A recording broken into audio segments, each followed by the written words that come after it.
何教授 ，Hello。Hello。你这么多哪儿来的呀？父子鱼公司周年庆，放剩下的，我也不知道为什么要送我这来。太多了，你拿不了那么多，要不然就拿一部分吧。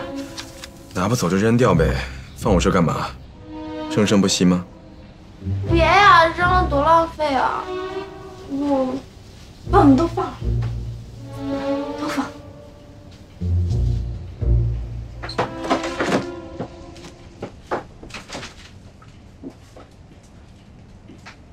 能不能麻烦你帮我们搬一下呀？拜托了。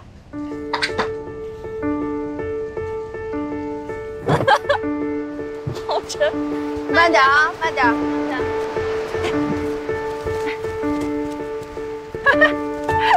鞋已经沙了，那你把鞋脱了吧。那我去叫人吧。他们愿不愿意？等会儿啊。这个吧，来，我打火机呢？搁远点，不是，那个往那边。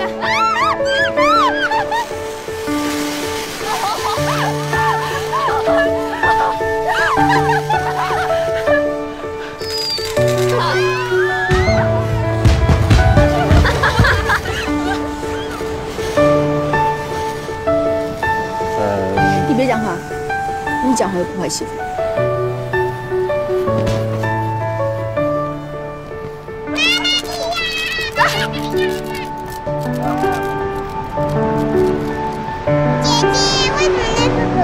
去放烟花，是不是跟我一样很害怕？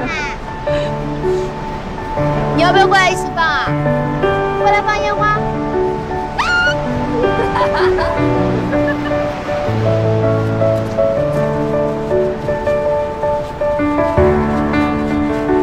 你去放那个。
你以为我会害怕这么简单的硫磺木炭粉和硝酸钾的混合物吗？实际上呢，我曾经拆除过比这个相当于100倍的当量的炸弹。你明白炸弹是什么？炸弹，棒！不好意思啊，你不用管他。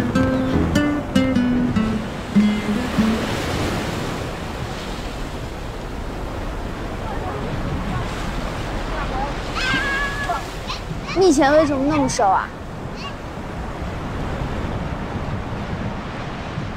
我就是好奇问问你，你不想回答也没关系。病了。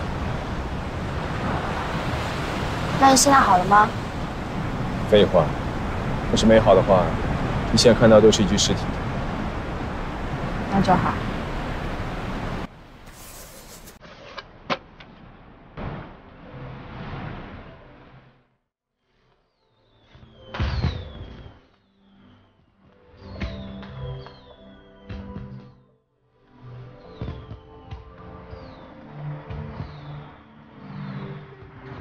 明天你到我们家一起吃饭吧，我们一起过节。是你家？对啊，你就一个人，我邀请。我可以在别墅里。我妈特别爱热闹，而且她一来客人就更开心了。你就全当帮我凑一个人头。我偷偷告诉你，妈做鱼可好吃。去吧。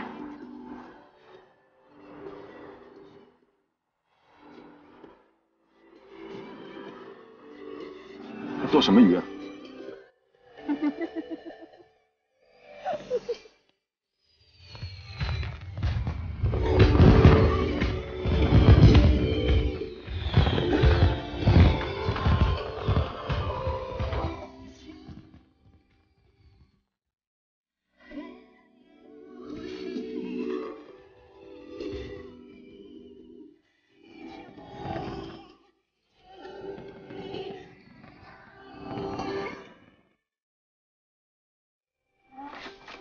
哎呀，中午好。你就是博教授是吧？快请进，快请进。哎，不着急，我还有个小兄弟在楼下车里拿礼物。哎，你等。你是不是办博今年办上瘾了？妈，这才是博教授。嘿，啊，这是我妈，这是我妹。博教授你好。简太太好，简小姐好。哎呀，你好。哎，快请进。哎，你不介绍我一下呢？这是博教授的朋友傅子玉。夫人你好，我就算是不请自来，你别嫌弃我吃的多。哎呦，这来的都是客，想吃多少咱都有。快请进，快进来，进来。来，博教授，来，请进。那行了吧？你这林子根本都没刮干净。刮干净了，烫。这儿不用你了，你到那个客厅里去招待客人啊。不用，他又不是小孩子，他渴了自己倒嘛。罗教授，我知道时间场合都不太对，但我有个问题想请教你。你说。你在侧写简报中说，孙勇在1年以前开始杀戮行为，一定是有一个触发点。可是我们已经全面调查了他那段时间的所有情况，并没有发现任何事情能够刺激到他。什么都没有吗？没有财务波动，没有亲人离世，没有恋情失败，甚至没有与任何人发生过冲突。他在那段时间的生活十分平静，毫无异常。我实在是找不到，到底是哪件事情能够激发到他？是什么事情？又或者是什么人呢？人？我的侧写不会有错，一定是有一个激发点。只是你们暂时没有发现。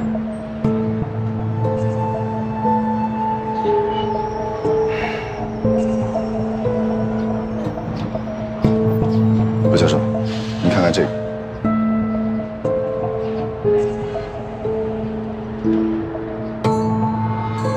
在这些数字周围，只有孙勇一个人的指纹。可在提审他时，他却拒绝说明数字的含义。我们也让警局的密码专家尝试破译过，可是失败了。我现在就是想弄明白这些数字到底是什么含义。这组数字没有任何意义，我帮不了你。可是博教授，这不符合逻辑啊！这一定是代表了什么？也许是我们忽略掉了什么。分析犯罪行为，寻找它的模式、特征，抓住它，阻止它。我的工作就已经结束了。我不想知道这个变态的脑子里面到底有什么疯狂的想法。这组数字到底有没有意义？就算有什么意义，我也不感兴趣。来，快过来吃饭了。走吧，博教授，吃饭吧。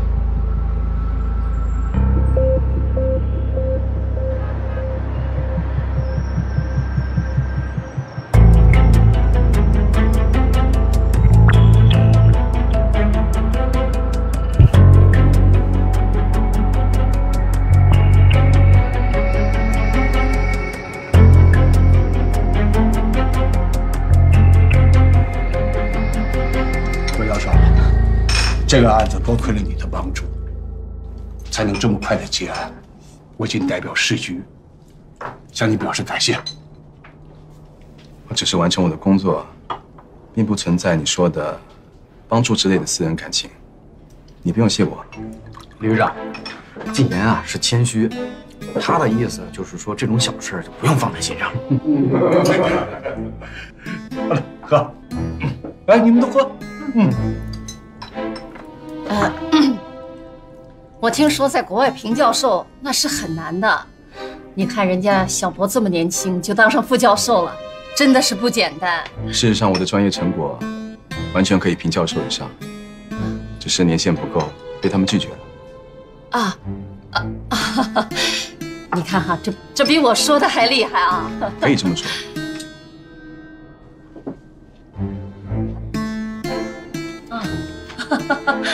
来，吃饭。哎，瑶瑶，你是在江州的房子找好了吗？对了，瑶瑶，这个女孩子住的地方啊，可是不能马虎。条件好一点，主要的是安全。让轩然帮你安排。好。不用了，轩然对江州也没那么熟悉，我打算提前过去，有半个月的时间去准备呢。哎，江州啊，我的地盘，我熟得很，这事我能帮忙。哎呀，这怎么好意思麻烦你呢？哎呀，一点都不麻烦。阿姨，我最近正好在给我朋友找房子呢，那个地方呢离简瑶的单位特别近，顺手的事。哎呀，那我可真得好好谢谢你啊！你不用谢他，他就喜欢做这种事情。你说啊，瑶瑶一个女孩子离家在外的，你说我们又帮不上她的忙，哎呀，真是我特别担心。简瑶交给我，您就放心吧。啊，来，瑶瑶，快谢谢傅大哥啊！谢谢傅大哥。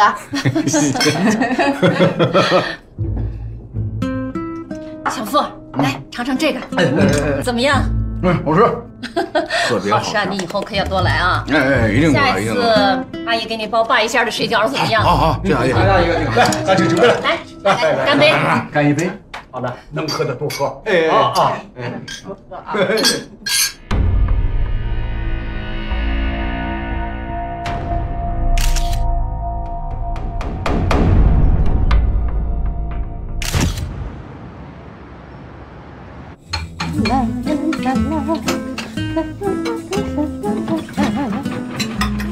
妈，心情不错啊。瑶瑶，我发现傅子玉这个年轻人很不错。妈，你想什么呢？我跟他是普通朋友啊。知道，你现在不是大学已经毕业了吗？碰到合适的，可以考虑考虑。你说简瑶的妈妈是不是看上我了，想让我当她女婿啊？刚才吃饭的时候，她一直在对着我笑。不过简瑶这种小家碧玉的类型真不是我的菜，还是喜欢热辣爽。那薄金岩呢？薄金岩？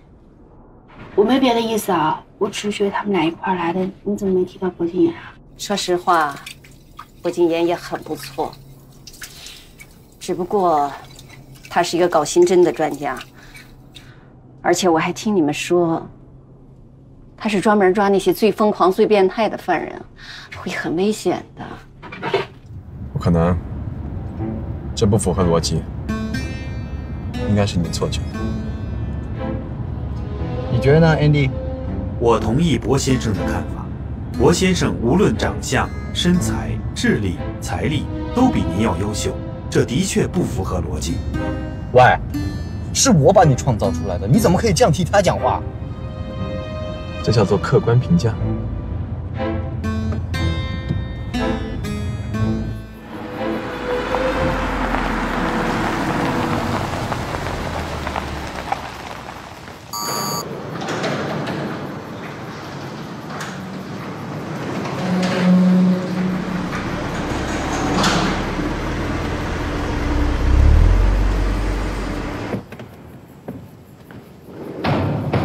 简安，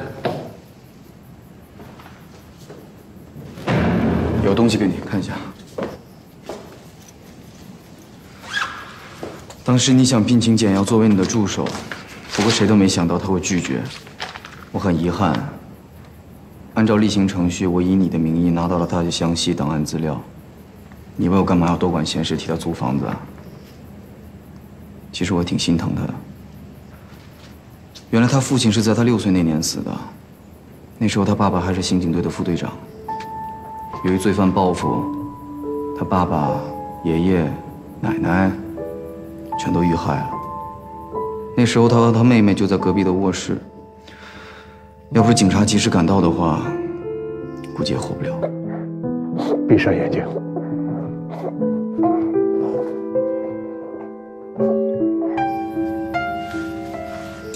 收好了，别让简瑶看见。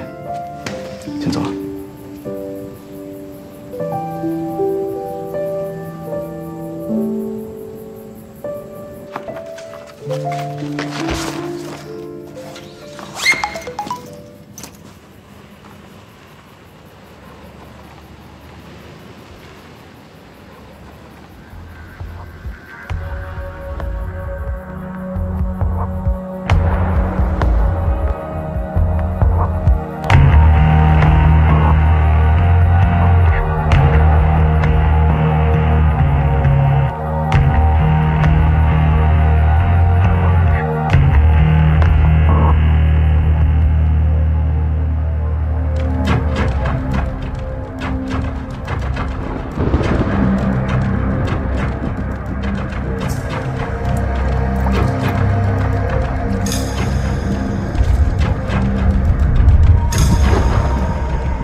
活的，就是那个，我去挂鱼鳞，然后它那个尾巴一翘还往外蹦的，然后鱼鳞也没下来。鱼是活的是吧？哦，那可为难死你了。哎呦，萱萱，妈妈真是把你给惯坏了。你以为妈妈从菜市场上买回来的鲜鱼都是死透了的？这个孩子真是……哎，你别过来啊，你脏。妈妈碗好香啊！臭丫头，快出来！让你姐睡个好觉啊！没事妈，我也该起来了。哎！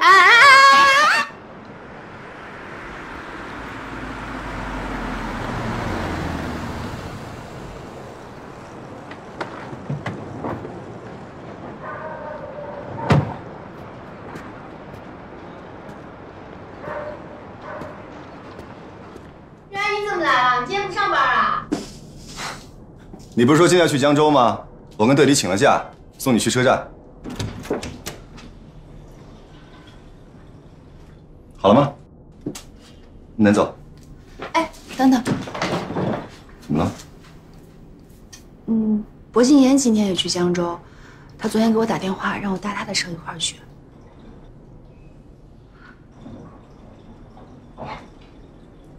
那也行。他什么时候来？干什么？这才。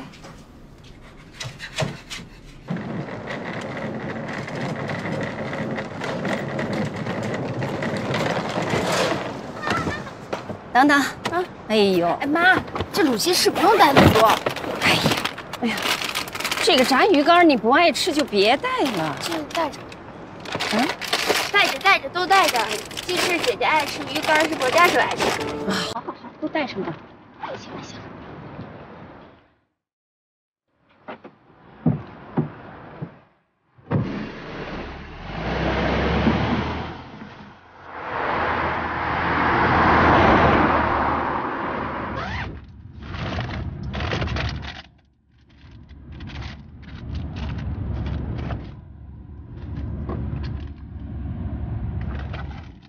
带那么多零碎干什么？去江州要开3个多小时的车呢，司机很辛苦的。副驾的职责就是把账后勤。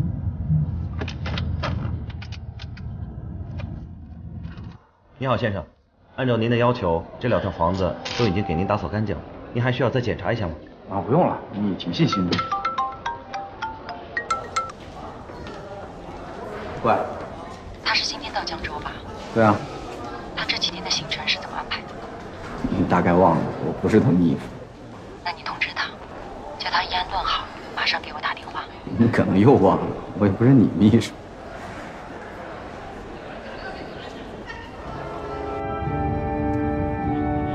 怎么全是交响乐？谁会在跑长途车的时候听交响乐？交响乐有助于提升品味，增强感性。请允许我为您介绍由德国柏林爱乐乐团演奏。当然了，司机师傅喜欢听什么是最重要的。你那个新工作叫什么？国际贸易。哦，那就是买进卖出、翻译报关单、签个合同、参加商务谈判之类的事情啊。无聊、平庸、浪费生命。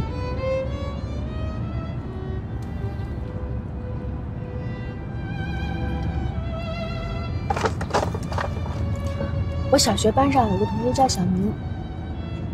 怎么了？小明想找丽丽当他的同桌，但是丽丽呢已经选择了小强当他的同桌。然后小明就每天跑到丽丽跟前，跟她说小强是一个又胖又丑又傻，每天上学都会忘带橡皮擦，非常糟糕的同桌。你说这些小学生是不是很幼稚？嫉妒是人类一种很普遍的心理状态，不只是小学生，事实上很多成年人。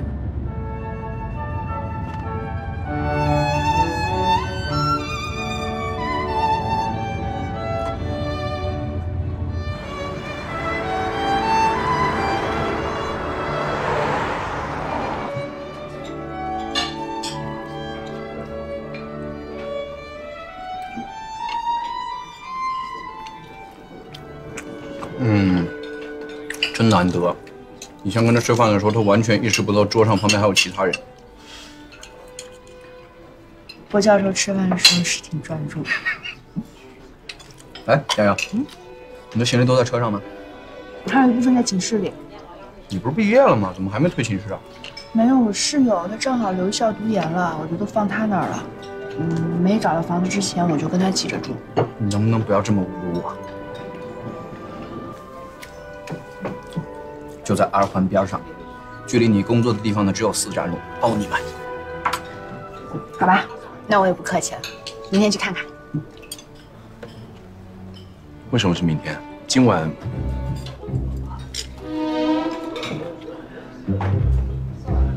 吃饭别说话。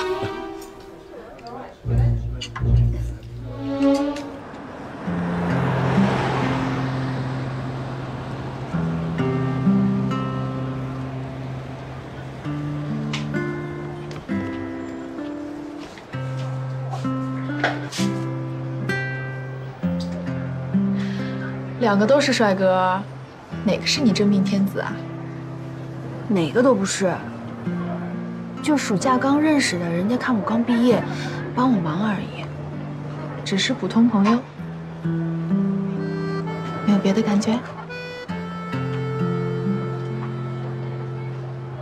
我也不知道。你不是说2套公寓都已经准备好，随时可以入住了吗？为什么今晚还要送他回学校？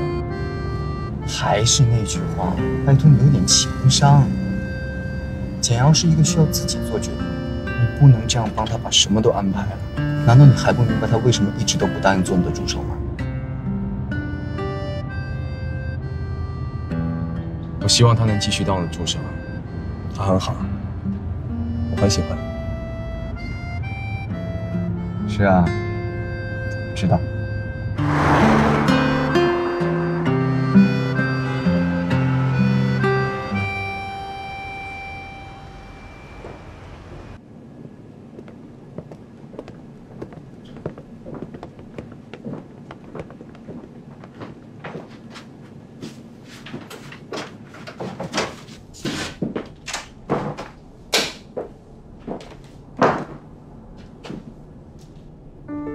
怎么样？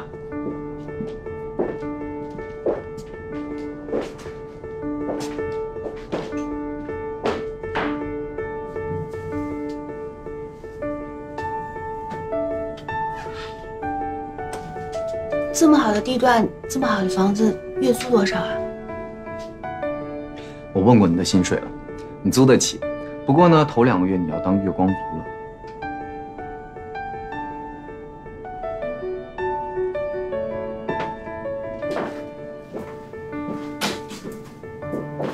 只是没有厨房，不过你也不需要。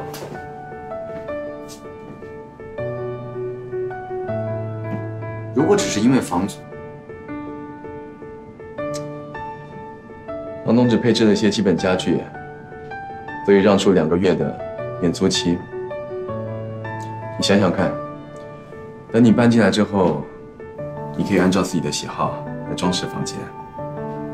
你可以摆茶台啊、植物啊，或是地毯。这个地方可以放一个格帘，素白纱或者素条纹的，泡澡的时候就可以垂下来。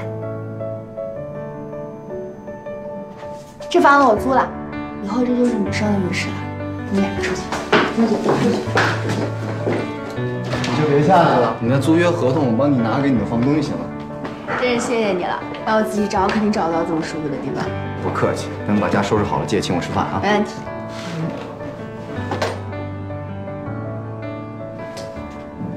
你还上楼干什么呀？都回家。回家？你住我楼上啊？你跟我住一样的房子啊？谁跟你一样？我那一套比你的大3倍，就你那小套间，也只够你装那些小零碎的。他的确实比你大3倍。重点不是这个，他为什么跟我住在同一栋楼里啊？因为你们俩的房子都是我帮忙找的。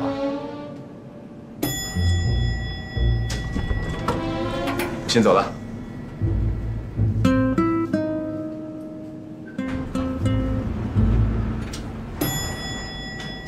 我先下去了，拜拜。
你好，快递，你看一下，这是薄先生的快递，我打他电话，他不在家，说是让我送到您这里。哦，您签一下字在这里。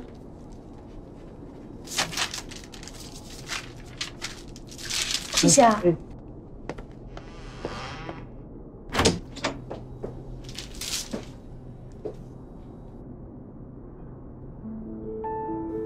Simon。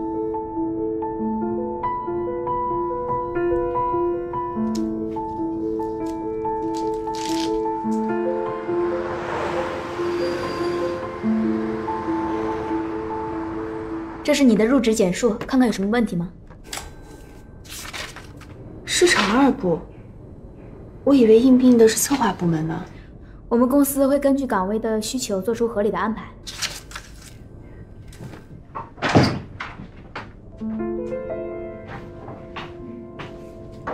这位是裴泽，你的部门入职引导人。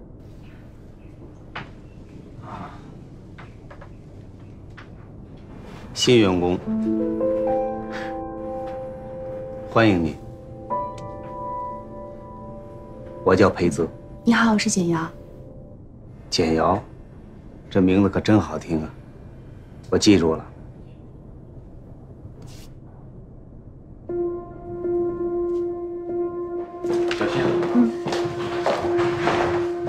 黑泽，你又忘了蜘蛛要请我吃饭了吧？怎么会忘了？我得找个时间，咱们俩单独请。黑泽，这个颜色我很喜欢，谢谢你哦。我就知道这个颜色最适合你。哟，黑泽有点吸引人啊。说什么呢？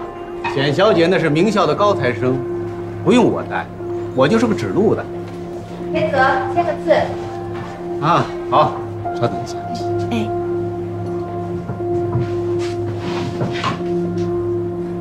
小心些，多保重，可别走了前任走的。哎呀呀呀，大姐，你说什么呢？我们市场2部没得罪过你，对不对？别吓唬我们的新人。简瑶，职场啊，就像江湖，什么人都有。不过我相信，你很快就能适应。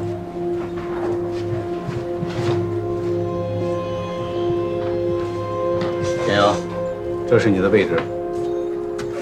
哎，试试。喜欢吗？喜欢。需要什么的话，到20楼行政部去申领。好的，知道了。好，我走了。哎。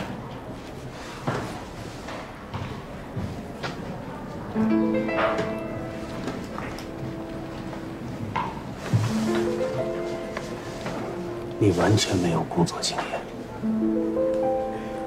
这是部门手册，好好看看。谢谢你。拜拜。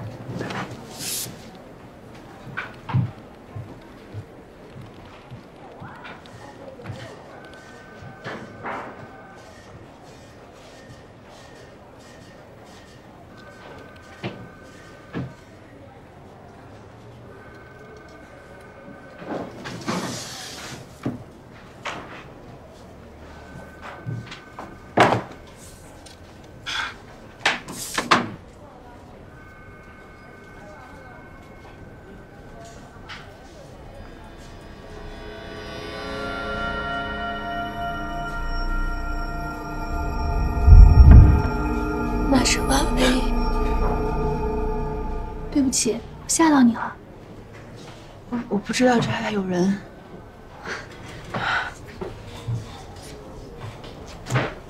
你好，我是薛青，我是简瑶。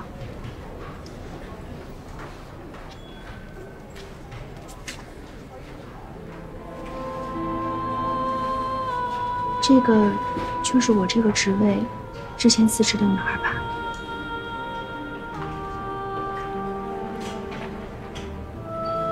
她没辞职，没辞职，你不知道吗？我知道什么？红叶山庄的事情。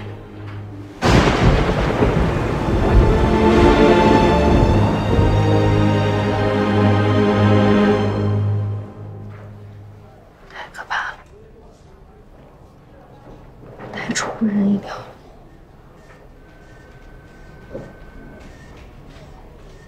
薛青，过来一下。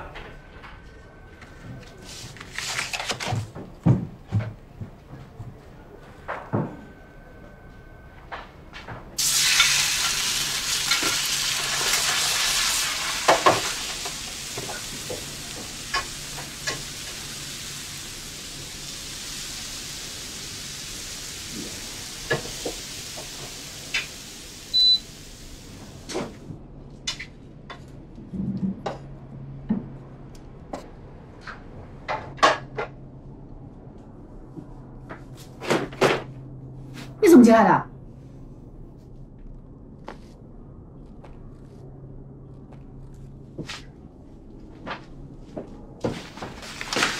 你怎么能在浴室里做饭？你为什么会有我们家钥匙？总是敲门很麻烦吗？那把是我家钥匙。我不想要你们家钥匙。我饿了。你又没说你要来，我只准备了我自己的，没你的吃。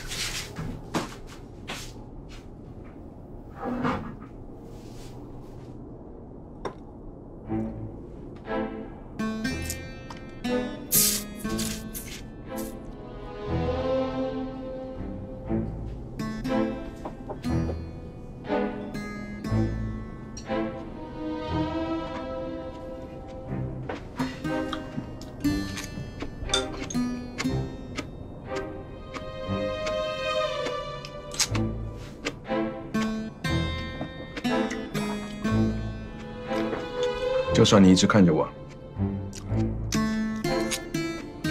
这菜不会变得更好吃。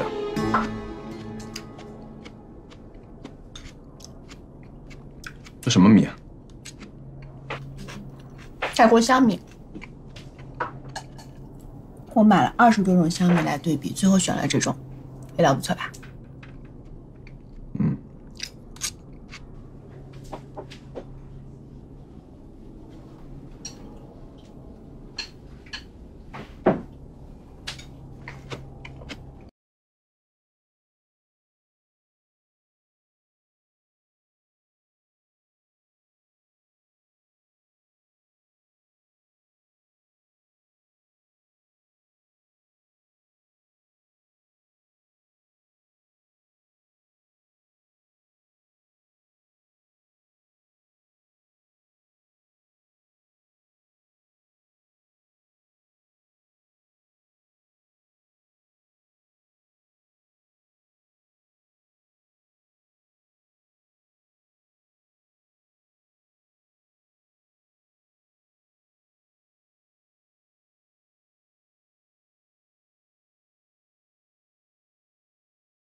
喂，欣然，干什么呢？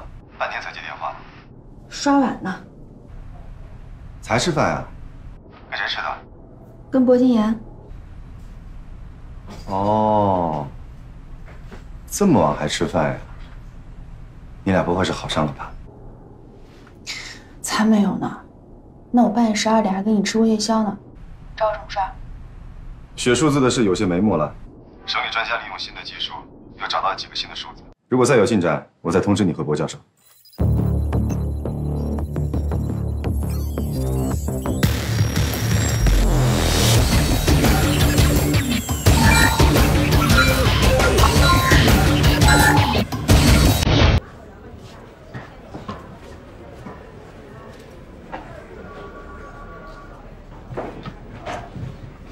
老周，这是干什么呢？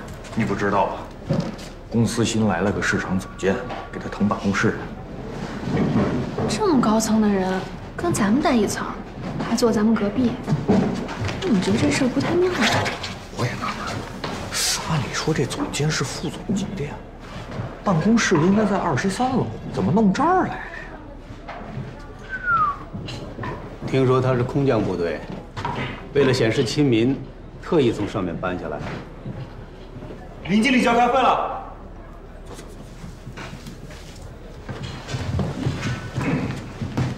加油！走了。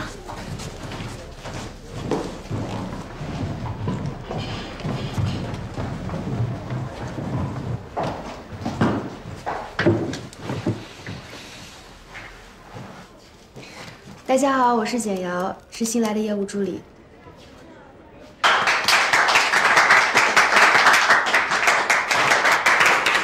你好，我叫周琴，以后叫我小周就行了啊。没业绩，你可不能叫他小周，他是高级业务经理，是你的前辈，叫他老周。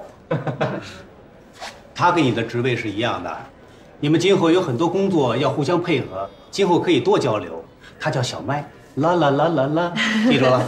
欢迎你。你好，谢谢啊。不客气，为美女服务那是我的荣幸。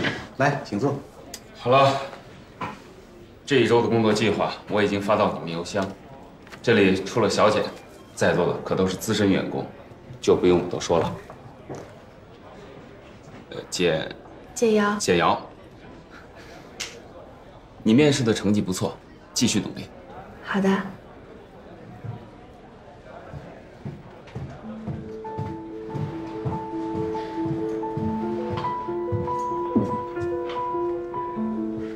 你就是简瑶。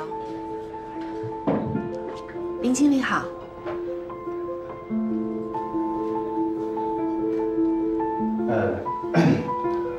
总监怎么还不来啊？董事长留他说几句话，马上就到。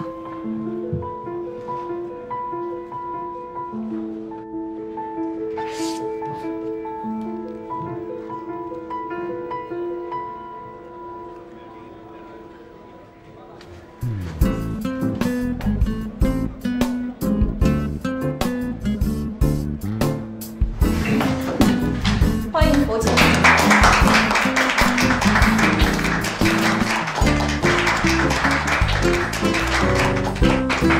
博总，请坐。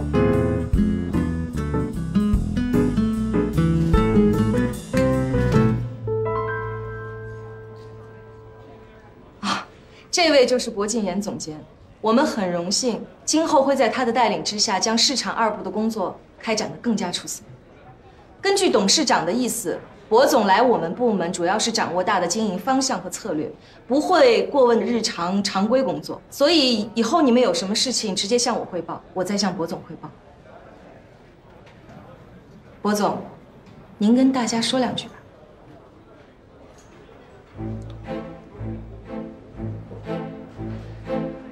让我把话说得更清楚些吧。我是短期到这任职的，你们不需要跟我套近乎，我也没精力应付你们。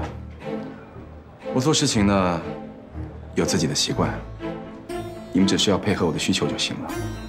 大家相安无事。我走的时候会给你们绩效评估 A。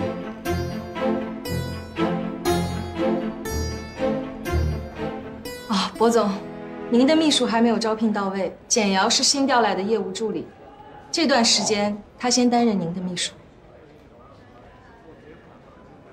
随便吧。今后你归薄总直接领导，其他的事情暂时不用你负责。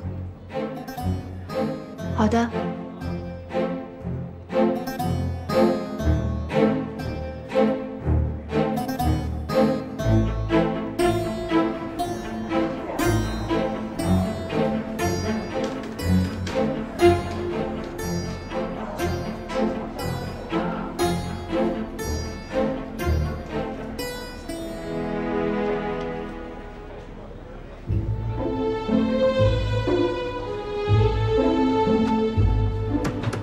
跟我进来。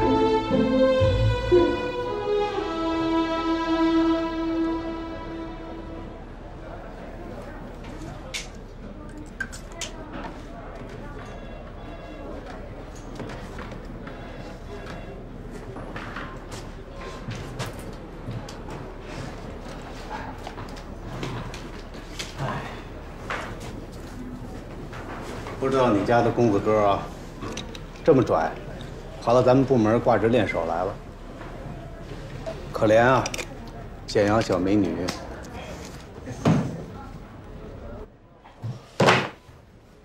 解释。逃不脱的助手命运。薄敬言，进来。薄总，打扰了。搬进来了。薄总，您看这个电脑放在什么地方合适？随便，放在我能看到的地方就行。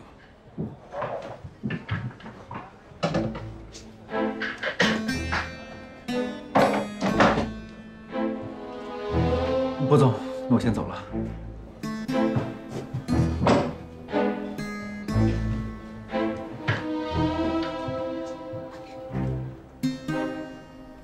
你别告诉我，是因为这里有案子，所以你伪装成总监来卧底，然后再派我过来。很高兴看到你的大脑开始运转了，只可惜运转的速度稍微慢了一点。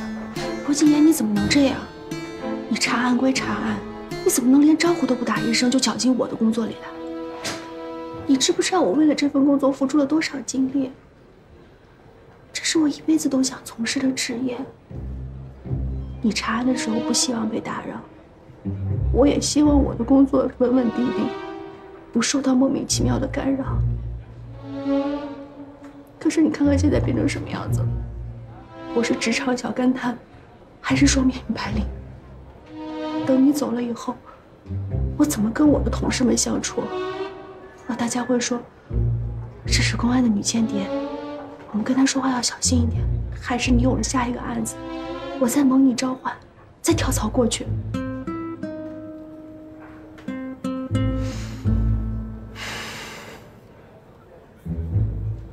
我以为你是愿意帮我的，之前的案子我们合作的很愉快。这是两回事儿，我心甘情愿帮你是一回事儿，我的工作和我的生活被你占据是另外一回事儿。你的情商不至于低下到连这么简单的道理都不懂吧？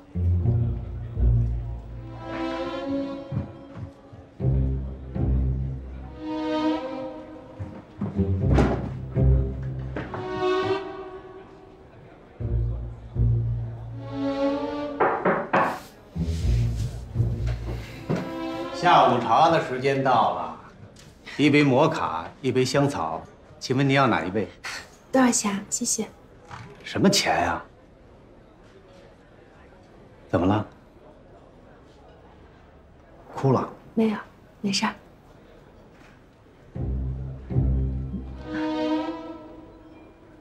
啊，那我先出去了。谢谢。不客气。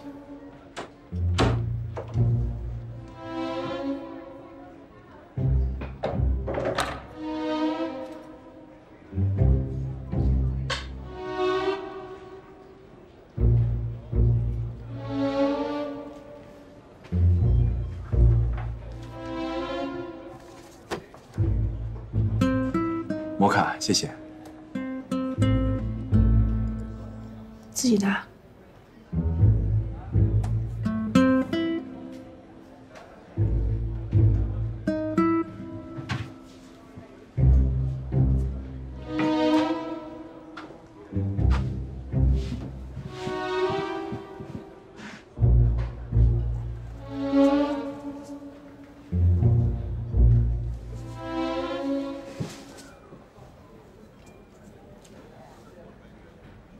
事实上啊，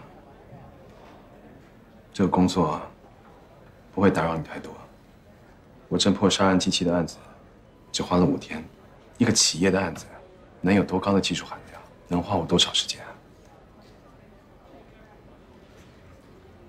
恕我直言，你知道你现在是在做什么吗？你是把低价商品高价的卖到另外一个地方。等你死了之后，你是想告诉你的子孙，你这辈子搬运了多少的货物，还是想告诉他们，你挽救了多少人的命？你胡说八道！你才是搬运工呢。我做的叫商品流通，促进经济发展，不可或缺。好吧，商品流通小姐。可以看看死者的资料。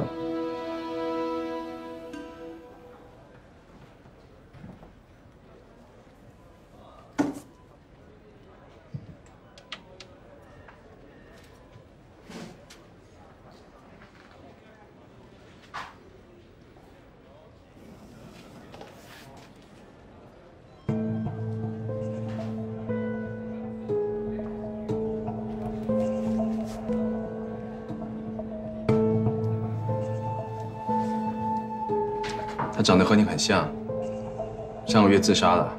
我们的调查由他入手。你不是只抓穷凶极恶的连环杀手，一个白领的死，你会有兴趣吗？没兴趣，只是有不可抗拒的理由。他是公安部的特工。你以为公安部吃饱撑着，派人来当搬运工啊？啊，不好意思，商品流通。那到底是怎么回事？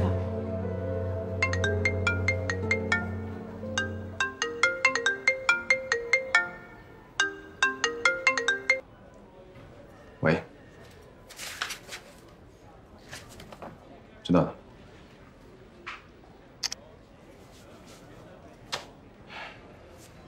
走吧。干嘛？去见一个麻烦的女人，不然你以为我喜欢办这么无聊的案子啊？走。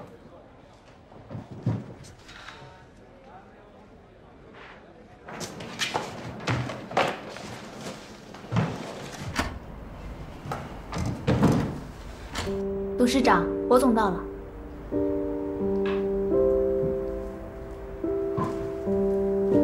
董事长你好，我是简瑶。来，坐。来呀。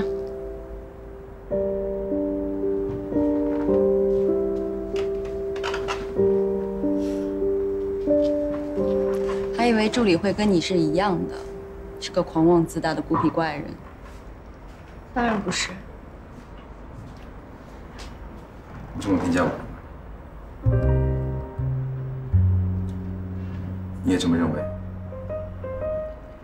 是谁一声不响就把我调职的？简小姐，是我让建言来公司调查的，可他坚持要你到职了才肯接手，所以我只好调动你的工作。我以为你俩都谈好了，没想到你还是这样的我行我素。已经谈好了，就在刚才。说正事吧。前段时间，公司在红叶山庄开半年总结联谊会，王婉薇在自己房间的浴室里割腕自杀，留有遗书，身上没有攻击性伤痕，家属要求不做尸检，警方最终以自杀结案。自杀结案对你公司没有任何影响。你身为公司的董事长，连死者见都没有见过一面，为什么要审查？并不是我想要审查的。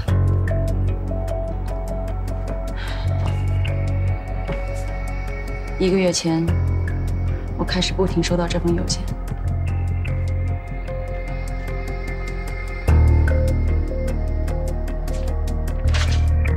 邮件里说，王婉薇的死因不是割腕自杀，而是另有黑幕。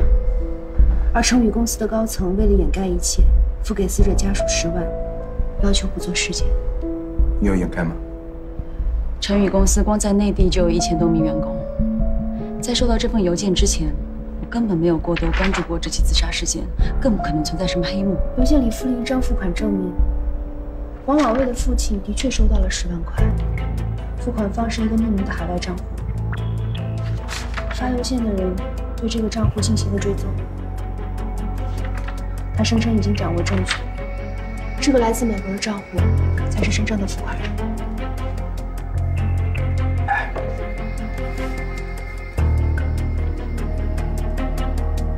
是谁？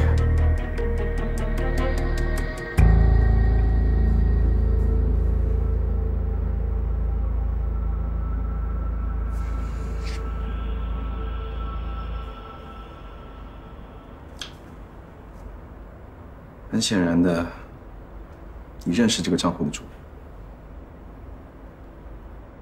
你看起来很紧张，是谁？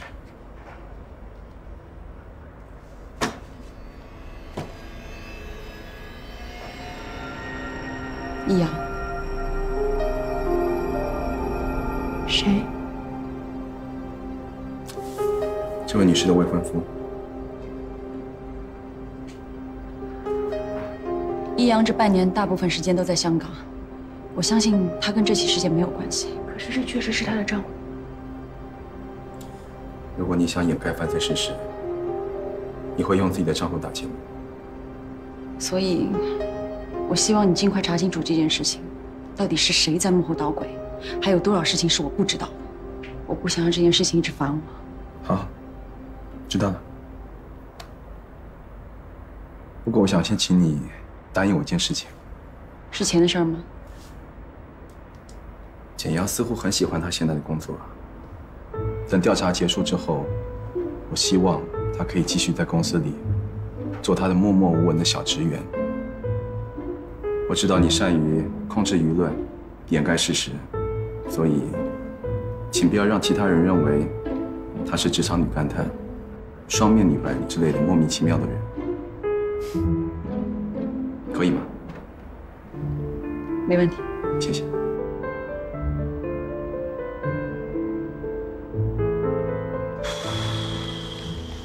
家常菜最好吃了，比应酬喝酒什么的有意思多了。瑶瑶，再这样下去，今年就会被你喂成猪了吧？放心吧，我怎么吃都不会胖的。博先生，你知不知道你这句话已经被评为史上最欠揍的10句话之一了？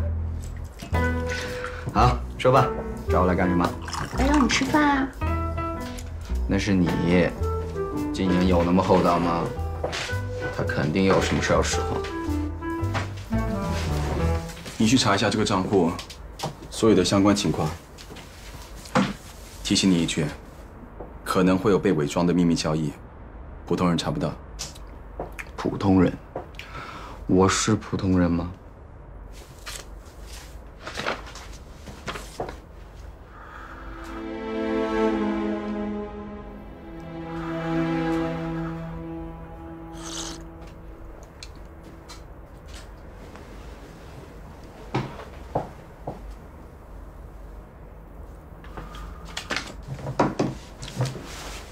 你确定让我查这个？你就不怕我查出你姐夫什么黑幕来？谁姐夫？厉一阳是尹总的未婚夫，那尹总就是你姐姐。她不是我姐姐，只是20年前她的父亲娶了我的母亲。那她就是你姐姐啊？我的父母跟她的父母跟我都没有任何血缘关系。可是那她还是你姐姐啊，法律上的。厉一阳就是你的姐夫，你确定这样的关系不会影响你的判断吗？当然不会。那接下来我们要做什么？你说说看。你确定要按照我的想法去调查？这个案子让你去查，就当做是提高助手能力的练习吧。我不是你的助手。你是啊。我是成宇公司的业务助理。我是成宇公司的市场总监。你不是。我就是。你不是。我就是。喂，我还在这儿呢。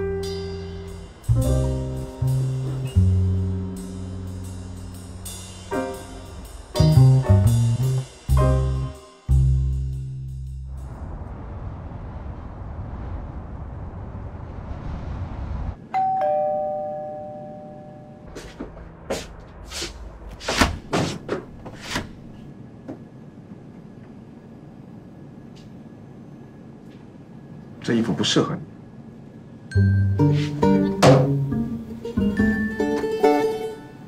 换衣服啊，出门。干嘛？买东西。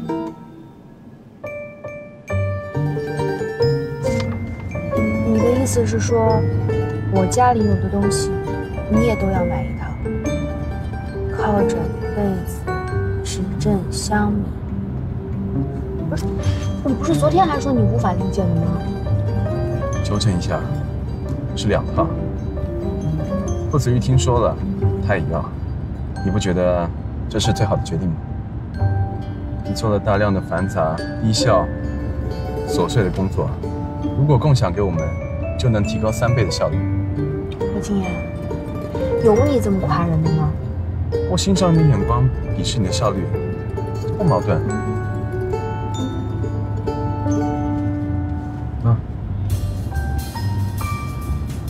你让我自己去买。嗯。那你来干嘛？你以为我想来？不子玉今天出差了。你是来当司机的？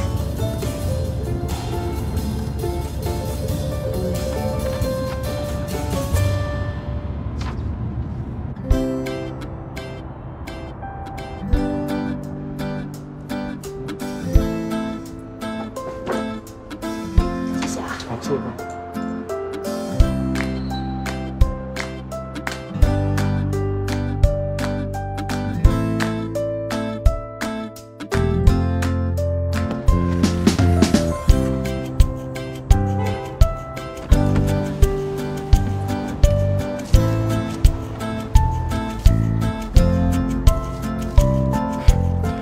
你给我这个干什么？集齐10张，奖励1条鱼蛋。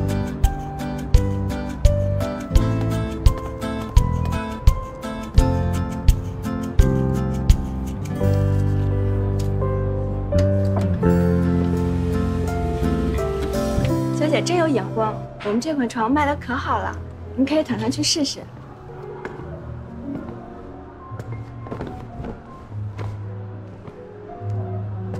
这款床绝对没有任何异味，而且非常结实。在床上滚来滚去也不会坏吗？先生放心，滚来滚去也不会坏。二位先慢慢体验一下，有需要随时叫我。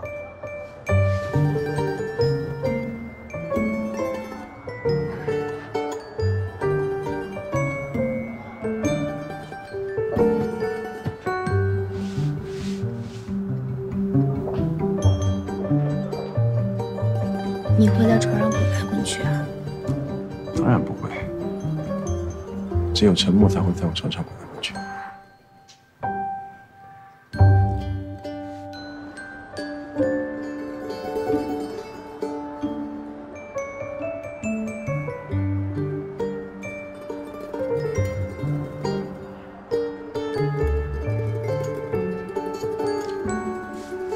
简瑶，搬上来和我一块住吧。显而易见，你和我住在一块，效率会更高。我不感兴趣的事情，恰巧是你喜欢而擅长的。如此一来，我的工作效率就可以提得更高了。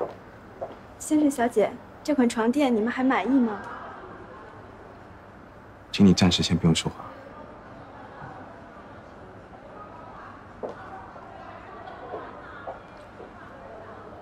间接的来说，你也产生了更大的价值。